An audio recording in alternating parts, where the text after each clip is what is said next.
Жастардың тойына бата. 18.06.26. Bismillahirrahmanirrahim. Екі баламыз ер жетіп, үйленетін кез жетті. Ер жеткені осы ғой, той өткізуге кез жетті. Той болады бүгін деп, арнайы келдік біз бұнда.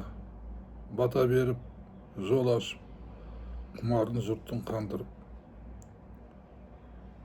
Қосылатын мынау екі жас Злиха мен Жүсіптей бір-біріне ғашық ет, өмір жастарын ұзақ ет. Бақыт дәулет ұрпақта еш болмасын қасірет.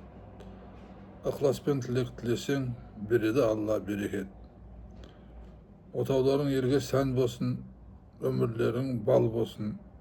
Еліңде бірлік болсын, жараста тірлік болсын. Еңселерің биік болсын, мәртебелерің үстем болсын. Жүздерің жарық болсын, болашақтарың жарқын болсын. Аумин. Алда лайк басатын белгі бар, басып жазылсаңыздар құп болады. Маған бата таратуға, сіздерге сауап алуға. Рахмет. Аумин.